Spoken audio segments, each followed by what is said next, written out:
Praise God, purihin ang Panginoon. Isang pinagpalang umaga po muli sa bawat isa at ngayong umagang ito, tayo po ay nagagalak muli sa Panginoon sapagkat nabigyan ng pagkakataon muli na gamitin niya sa pamamagitan po ng paghahayag ng mabuting balita. Kaya ngayong umaga, bago po natin pasimulan ang ating pagtalakay sa pag-aaral ng salita ng Diyos, hayaan po nating patuloy nating siyang purihin, sambahin, dakilain dahil ang Diyos ang karapat-dapat tumanggap ng lahat ng ito sapagkat siya ang Diyos na walang katulad at walang kaparis. Purihin ang Panginoon. Tayo po'y manambahan sa Panginoon ngayong umaga. Hallelujah, glory to Christ Jesus. Purihin ang Panginoon. Hallelujah, hallelujah. Gandang alalahanin, kabutihan ng Diyos, kay gandang alalahanin, kabutihan ng Diyos. Tinubos niya aking kaluluwa, pinagaling aking karamdaman, ay gandang alalahanin, kabutihan ng Diyos. Kay gandang alalahanin, kabutihan ng Diyos. Kay gandang alalahanin, kabutihan ng Diyos. Inubos niya aking kaluluwa, pinagaling aking karamdaman, ay gandang alalahanin, kabutihan ng Diyos. Inubos niya aking kaluluwa, pinagaling aking karamdaman, kay gandang alalahanin, kabutihan ng Diyos. Kay gandang alalahanin, kabutihan ng Diyos. Hallelujah. Ito na nga mga kapatid na napakagandang alalahanin ng kabutihan ng Diyos, ng katapatan ng Diyos sa bawat mga nagtitiwala sa Panginoon. Kaya ngayon pong umagang ito, purihin ang Diyos na buhay, ang Diyos na mabuti, ang Diyos na tapat, ang Diyos na maasahan sa lahat ng pagkakataon, sapagkat siya'y palaging sa atin ay pumapatnubay. Ako nga po pala si Pastor Alex Requentil at dito po kami sa Poblasyon Torrijos, Marinduque, Distrito, sa pangunguna po ng aming minamahal na District Supervisor, Pastora Rebecca Quijada. Kaya ngayon po umagang ito, isang pagkakataon na kung saan ay mahayag muli ang katapatan ng Diyos, ang kanyang kadakilaan at ang kanyang pag-ibig sa bawat mga anak niya. Purihin ang Panginoon. Buksan po natin ang ating mga Bible sa Mateo chapter 25, verse 1 hanggang sa mga sumusunod pong talata. At ngayong umaga ay pag-uusapan po natin ang patungkol po sa maging handa kayo sa pagbabalik ng Panginoon. Sa aklat po ng Mateo 25 verse 1, dito may tutulad ang pagpasok sa kaharian ng Diyos. May 10 dalagang lumabas upang sumalubong sa lalaking ikakasal. Bawat isa ay may dalang ilawan. Ang 5 sa kanila'y hangal at ang 5 matalino. Ang mga hangal ay nagdala ng kanilang mga ilawan, ngunit hindi nagbaon ng langis. Subalit ang matatalino ay nagdala ng langis bukod pa sa nasa kanilang ilawan. Nabalang nang dating ang lalaking ikakasal, kaya't inantok silang lahat at nakatulog. Ngunit ng hating gabi na may sumigaw, narito na ang lalaking ikakasal. Salubungin ninyo agad. Nagbangon ang 10 dalaga at inayos ang kanilang ilawan. Sinabi ng mga hangal sa matatalino, bigyan naman ninyo kami ng kaunting langis. Aandap-andap na ang aming ilawan baka hindi magkasya ito sa ating lahat. Tugon ng matatalino. Mabuti pa'y pumunta muna kayo sa nagtitinda at bumili ng para sa inyo. Kaya't lumakad ang 5 hangal na dalaga. Samantalang bumibili sila, dumating ang lalaking ikakasal. Ang 5 nakahanda ay kasama niyang pumasok sa kasalan at ipinilid ang pinto. Pagkatapos dumating naman ang 5 hangal na dalaga, Panginoon, papasukin po ninyo kami, sigaw nila. Ngunit tumugon siya, sinasabi ko sa inyo, hindi ko kayo nakikilala. Kaya magbantay kayo sapagkat hindi ninyo alam ang oras, ang araw ni ang oras. Purihin ang Panginoon, tayo po'y manalangin. Aming Ama, aming Diyos, sa pangalan po ni Kristo Jesus, ang Diyos na buhay, ang Diyos na makapangyarihan sa lahat, ang Diyos na mabuti at tapat at maaasahan sa lahat ng oras at panahon.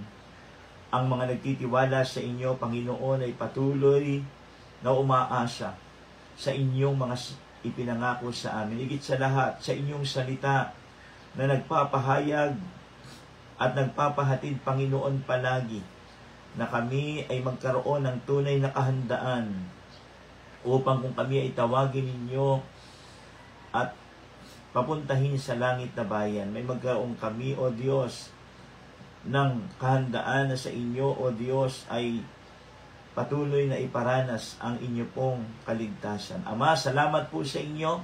Pagpalain po ninyo ngayong umaga ang amin pong pag-aaral ng inyong mga salita. Kayo po ang patuloy magturo sa amin, Banal na Espiritu.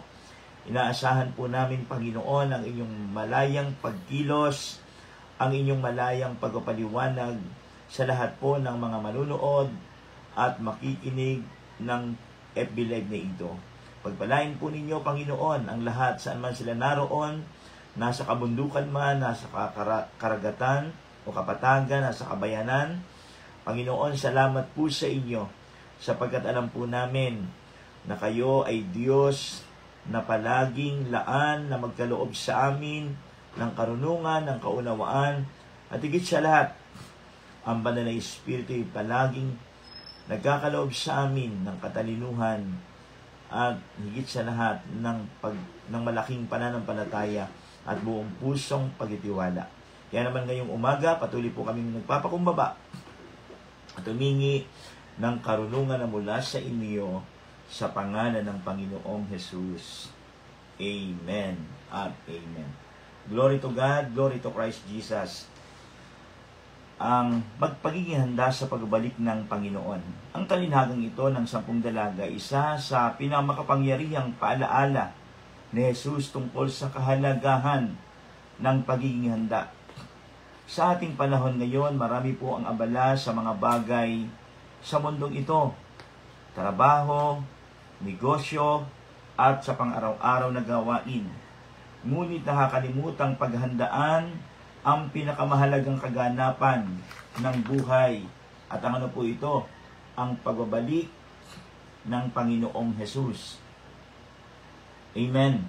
Sapagkat alam naman po natin na sa panahong ito ay talagang palapit na ng palapit ang pagdating ng Panginoon. Hindi po lingid sa inyong kaalaman ang mga nangyayari at nagaganap kabi-kabila, ang mga lindol, ang mga bagyo, ang iba't ibang karahasan. Amen po ba? Kaya sa panahong ito ay napakahalaga sa isang mananampalataya ang magkaroon po siya ng tinatawag na kahandaan o karunungan. Higit sa lahat, yung paglalaan ng buhay patungkol po sa pagdating ng Panginoon. Kaya nga sinasabi ng Matthew chapter 25 verse 13, kaya't magbantay kayo, sapagkat hindi ninyo alam ang araw ni ang oras. Kaya, ngayon pong umagang ito ay may pag-uusapan po tayong mga ilang hakbang upang magkaroon tayo ng tunay na kahandaan sa pagbabalik ng Panginoon. Una, may pagkakaiba ang marurunong at ang mga hangal. Malaki po ang pagkakaiba nung marurunong, nung matalino at nung hangal. Yung 5 dalaga ay matalino at ang 5 po ay hangal. Ano po ang pagkakaiba nung 5 hangal at 5 matalino? Ang matatalino po ay may dala at dagdag na langis. Sila po ay may reserba.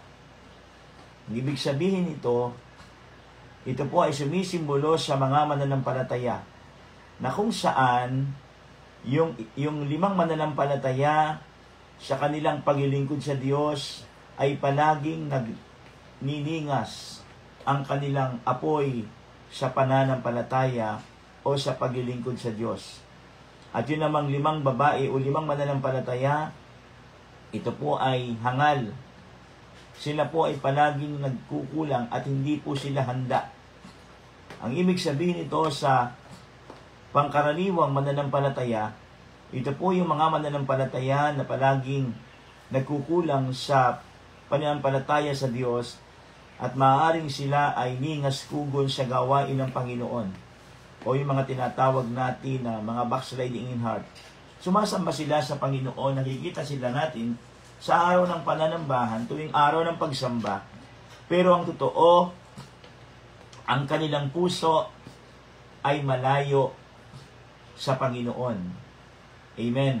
Kaya ang tunay na aral, ang tunay na Kristiyano ay hindi basta nag-aantay lamang, kundi nagpapakatapat, nagtoong naglilingkod sa Diyos at nagpapatuloy sa pananampalataya habang naghihintay sa Panginoon. Ito po ay napakahalagang dapat maunawaan at maipamuhay ng isang totoong Kristiyano.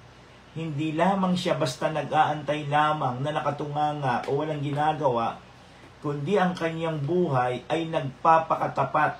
Yung kanyang commitment sa Panginoon, yung kanyang pakikipagkasundo sa Diyos ay dapat totoong sinasabuhay niya, ginagawa niya yung paglilingkod na nagbibigay lugod, yung paglilingkod na nagbibigay ng karangalan at kadakilaan sa Diyos na tapat. Sa Lucas chapter 12 verse 35-36, sinasabi ng kanyang mga salita, manatiling nakasindi ang inyong mga ilawan at maging tulad ng mga aliping nagbabantay sa pag-uwi ng kanilang Panginoon. Ito po ang kailangang makita sa mga sumasampalataya, palaging maningas, palaging maapoy, may pagnanasa sila sa Panginoon na anuman ang nangyayari sa buhay, paglilingkod, hindi tumitigil, bagkus kung may pagsubok, may problema, lalo silang nagpapakatapat at naglilingkod sa Panginoon. Yun po ang dapat makita sa ating mga Kristiyano. Sa unang Tesalonica, Kabanata 5, talata 6, kaya huwag tayong matulog na gaya ng iba, kundi magpuyat at magpakaalisto. Amen. Sabi doon, huwag kayong matulog gaya ng iba.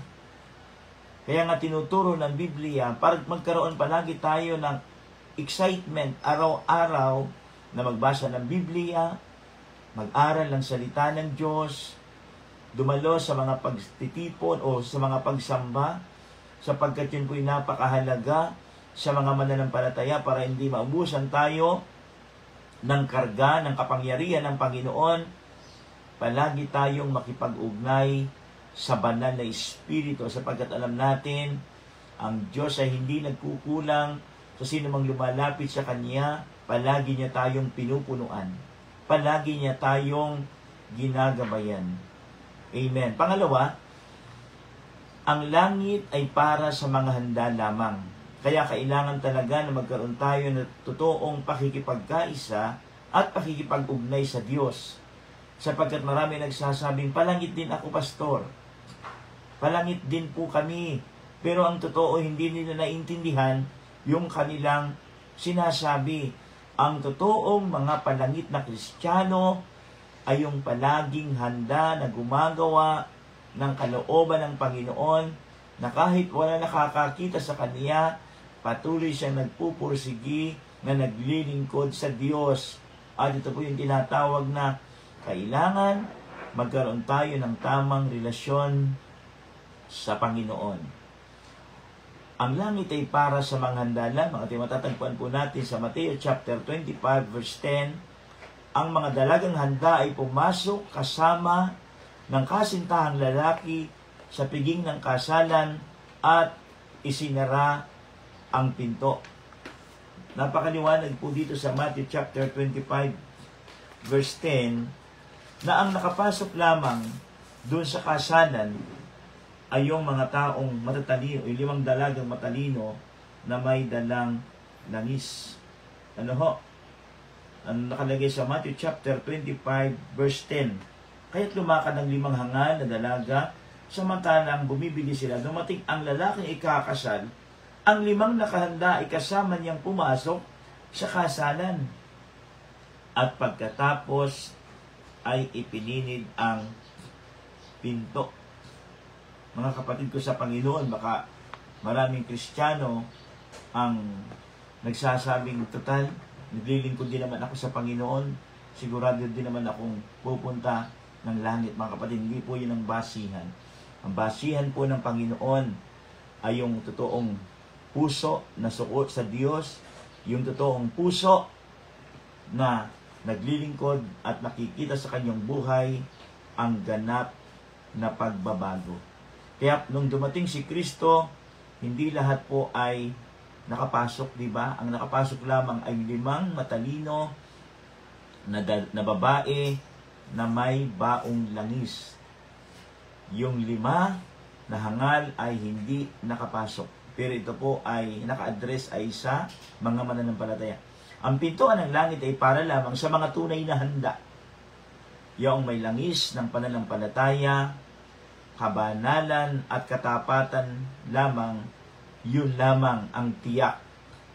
Kaya napakahalaga sa mga mananampalataya, yung tayo po ay nagsusuri ng ating pananampalataya na tinanggap sa Panginoon. Higit sa lahat, kailangan talagang makita sa buhay natin yung binagong ganap ng Panginoong Hesus. Ang pagsasara ng pinto ay sumisimbolo sa katapusan ng pagkakataon. Kapag dumating na si Jesus, huli na ang lahat para magsisi. Amen po ba? Kaya yung mga talata po ng Biblia na ito, na sinusuportahan, Hebreo 9:27, itinakda sa taong mamatay at minsan pagkatapos ay paghuhukom. Kapag namatay po ang tao, tapos na po. Ano ho? Kaya kailangan ang tao po ay palaging magkaroon ng kahandaan sa kanyang buhay, araw-araw, oras-oras, palagi siyang pumapasok sa presensya ng Diyos, at ang Diyos mismo ang nasusunod at Panginoon ng kanyang buhay. Matthew 7:21, hindi lahat ng tumatawag sa akin ng Panginoon, Panginoon, ay papasok sa kaharian ng langit, kundi yung gumaganap lamang ng kalooban ng aking Ama. Maliwanag po, tandaan po natin, hindi lahat ng naglilingkod sa Diyos, hindi lahat ng sinasabi, Panginoon, Panginoon, ikaw po ang aking Diyos, ang totoong papasok lamang sa kaharian ng Diyos ay yung totoong gumaganap ng kalooban ng ating Ama. Katulad po nung 5 babae na matalino, na sila po ay naghintay, na sila po ay naging maalab ang kanilang pananampalataya sa Panginoon. Pangatlo, ang tunay na handa ay totoong nasa puso ang Panginoong Hesus. Totoong tinanggap niya ang Panginoong Hesus sa kanyang puso. Sinabi ng mga hangal sa matatalino, bigyan ninyo kami ng inyong langis. Ngunit sumagot ang matatalino, baka hindi ito magkasya sa atin. Kaya, ang mas mainam ay bumili kayo ng langis. Amen. Kaya ang langis ay sumasagisag ng Espiritu Santo sa ating personal na relasyon sa Diyos. Yung pong langis ay sumasagisag ng kapuspusan ng Espiritu at personal na relasyon sa Diyos. Amen. Ito hindi natin pwedeng ipahiram, kundi ito'y personal na kailangan na kapag dumating sa atin ang banal na Espiritu, ang pahid o ang tatak ng kapangyarihan ng Panginoon, kailangan ito po ay ating lubusin sa ating buhay, na ito'y pangalagaan at gamitin sa ating buhay sa pangaraw-araw. Ang pananampalataya, ang kabanalan, pananalangin ay sariling responsibilidad. Kaya huwag mong iaasa ang iyong pananampalataya na malakas ka dahil sa asawa mo na aktibo sa gawain ng Panginoon. Kasi nga po napakahalaga yung ating personal na relasyon sa Diyos. Kaya huwag kang magtataka kung bakit minsan nanghihina ka, ngayon malakas, bukas bagsak. Ano ho? Yun pong mga taong ganun ay walang tamang relasyon sa Diyos. Patsamba-tsamba kung tawagin ika nga. At ang pagiging maapoy sa paglilingkod sa Diyos ay hindi po sa pamagitan ng patsamba-tsambang paglilingkod. Ito ay isang personal na pakikipag-ugnay at relasyon natin sa Panginoon. Kaya, kung gusto mong maging kagamit-gamit ka ng Panginoon at maabutan ka na hindi o na wala kang kahandaan, siguradong ikaw ay pa-impyerno. Ang mga tao lamang pupunta ng langit ay yung totoong may pananampalataya, may kabanalan, at totoong palaging may personal na pagdulog sa Diyos. Sa mga talata po ng Biblia, Filipos chapter 2 verse 12, gawin ninyo ang inyong sariling kaligtasan na may takot at panginginig. Ibig sabihin, dapat po tayo mga Kristiyano ay palaging nakaugnay, may takot sa Panginoon, at patuloy na mayroong malalim na koneksyon sa Kaniya at buong pusong nagtitiwala sa kapangyarihan ng Diyos. Sa Efeso 5:18, magpasakop kayo sa Espiritu Santo. Napakahalaga po niyan. Na kapag tayo po ay naging isang Kristiyano at mananampalataya ng Diyos na buhay, palagi po tayong nagpapasakop sa banal na Espiritu. Yun po ang napakainam. Hindi ka man palaging nakikita ng pastor mo o nabaalalayan, pero yung banal na Espiritu, palagi siyang umaalalay sa mga taong nagpapasakop sa Kanya. At pang-apat, at dito po tayo magtatapos, ano ang babala sa mga Kristiyano? Palagi daw po tayong magbantay. Yan ang napakahalaga. Magbantay sa Matthew chapter 25 verse 13. At ito ang mensahe ng buod ng talinhaga. Kaya't magbantay kayo, sapagkat hindi ninyo alam ang araw ni ang oras. Ano pa ang tinutukoy dito? Yung pagbabalik ng ating Panginoong Jesus. Hindi natin alam kung kailan siya darating. Pero ang katotohanan, sa nakikita po nating mga senyales, ang Biblia po ay nagsasabi na malapit na pong dumating mismo ang ating Panginoon. Kaya hindi na po panahon ngayon ng patamad-tamad, hindi na ngayon panahon ng sobrang busy sa maraming mga bagay sa mundong ito. Ang kailangan talaga natin ay paghanda natin po palagi yung ating pagharap sa Panginoon. Kaya tulad ng isang kasintahang naghintay sa kanyang minamahal, ganun din dapat tayo ay may pananabik, may kabanalan, at may katapatan, at buong pusong naglilingkod sa Diyos na dakila.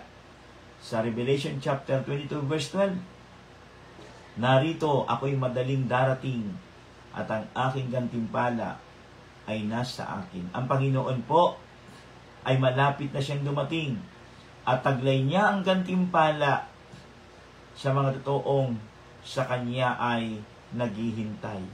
At nawa, tayo pong lahat, huwag mawala ng kabuluhan ang ating mga paglilingkod sa Diyos, sapagkat ang Diyos ay may gantimpala sa mga humahanap sa Kanya, sa mga nagtitiwala sa Kanya, sapagkat sinasabi ng Panginoon, hindi daw kinalulugyan ng Diyos ang mga hindi sumasampalataya sa Kanya. Sa 2 Peter chapter 3 verse 11 and 12, kung ganito ang wakas ng lahat ng bagay, dapat kayong mamuhay sa banal at makadiyos na pamumuhay habang hinihintay ninyo ang araw ng Diyos. Kaya nga mga kapatid, hindi sapat na may ilawan lamang tayo. Kailangan yung ilawan natin, may langis. Amen, nakareserba palagi. Hindi sapat na alam natin si Kristo, kailangan may hindi sapat na alam natin na si Kristo, ay kailangan tayo ay may tamang relasyon sa Kanya. Kahit habang tayo may panahon pa, maghanda tayo, manampalataya, magpakatapat, at magliwanag sa gitna ng kadiliman. Mapalad ang alipin na sa pagdating ng kanyang Panginoon ay maratingan niyang tapat na gumaganap sa kalooban ng Panginoon. Purihin ang Diyos. Hallelujah.